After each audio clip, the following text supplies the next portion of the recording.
예, 안녕하십니까. 장기덕입니다. 예, 오늘은 제가 우리나라 대한민국의 정치가 발전하지 못하는 이유에 대해서 여러 가지가 이유가 있는데, 그 중에 제가 하나를 잠깐 예시를 들어서 설명을 하겠습니다. 어떤 것이 있냐 하면은, 일단 여러분 생각을 해보십시오. 9시 뉴스 같은 거 보면은 미국의 의회가 나오고요. 미국의 의회가 나오고 영국의 의회가 나오고 그리고 일본이 나오고 한국이 나옵니다. 그런데 그 차이점이 뭐냐?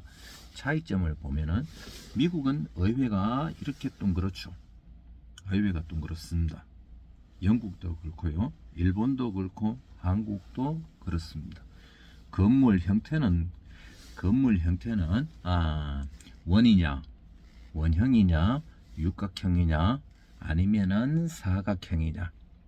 사각형이든 삼각형이든 이각형이든 일각형이든 기본적으로 이 형태의 중심에는 국회의장부터 부의장하고 그리고 그 입법부를 이끌어 나가고 있는, 그리고 여당이든 야당이든 아니면은 집권당이든 반대당이든 그 당의 핵심 세력이든 대표든 실권자든 이 사람들이 앞쪽에 있습니다.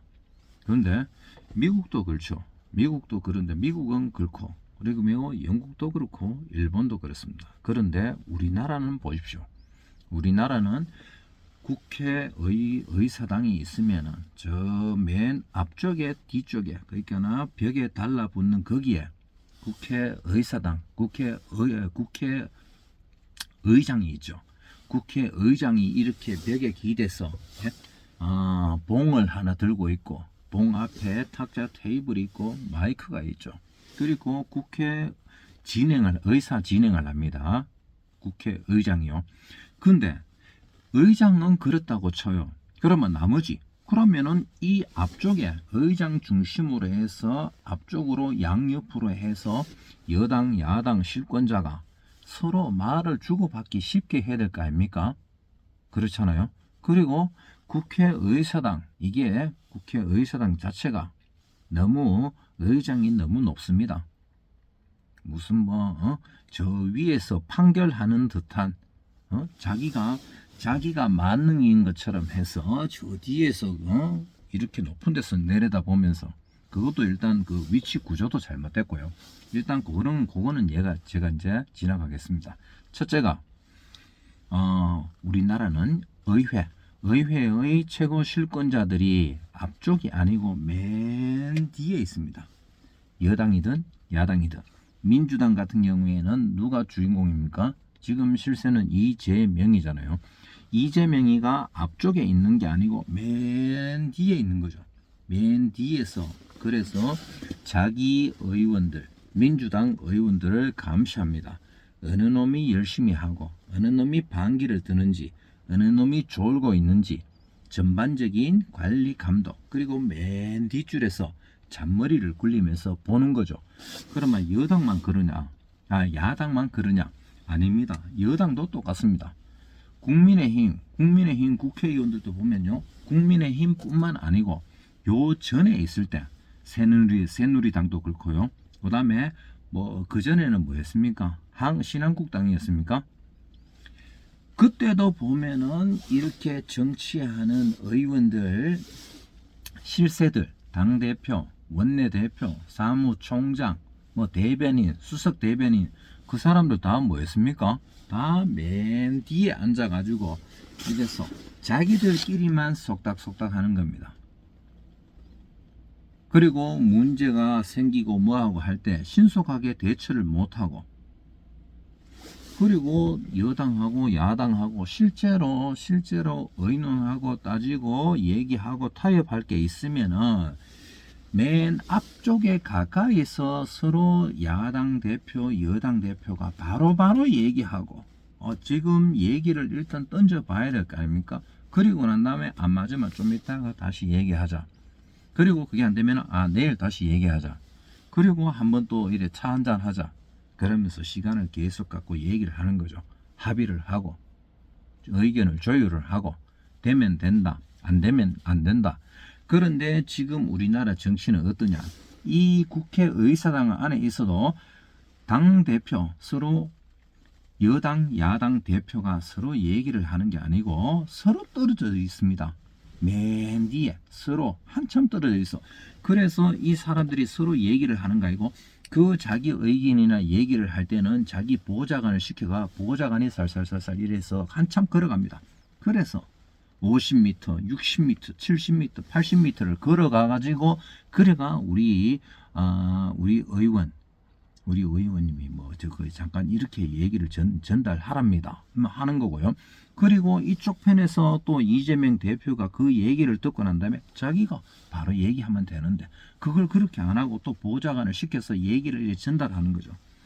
그래서 우리나라 정치는 이게 굉장히 후진적인 정치고 맨 뒤에서 사람을 시켜서 정치를 하고 그리고 정책이 잘못됐을 때 희생양을 찾는 겁니다.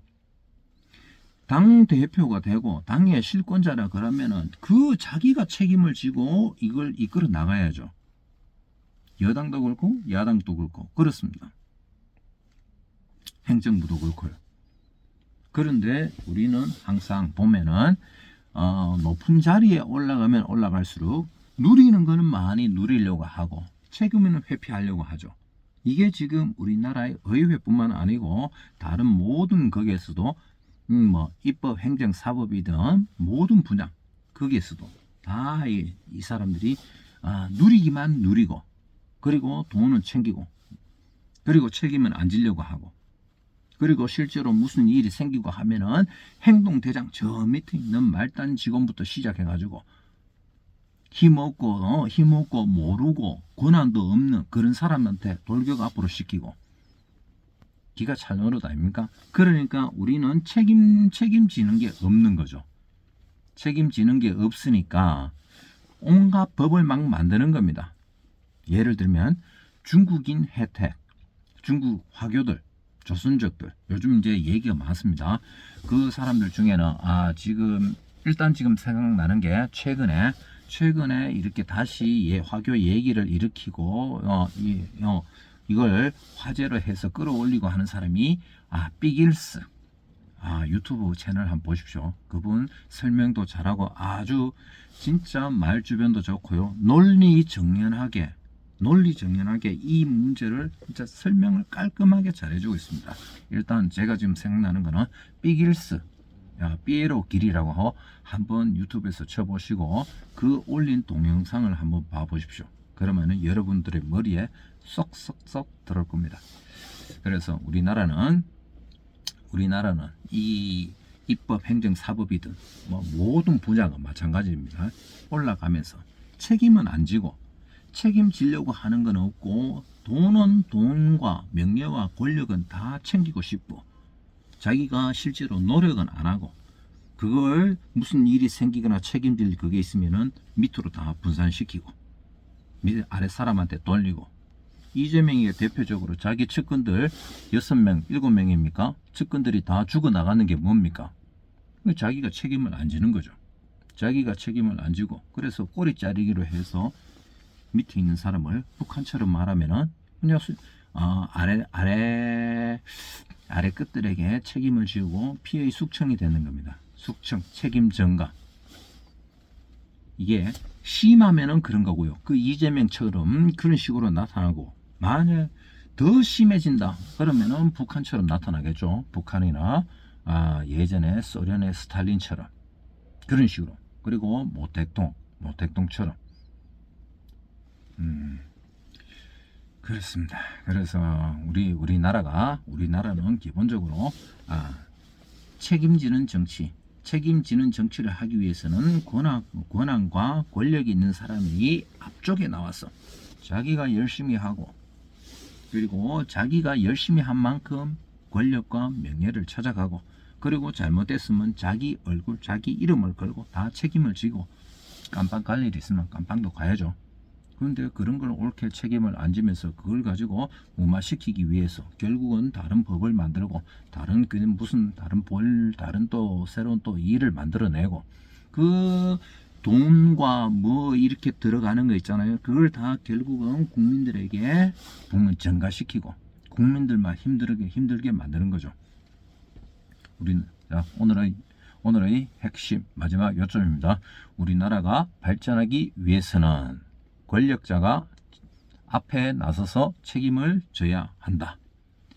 감사합니다. 대한민국을 사랑하는 남자 장기덕이었습니다. 감사합니다.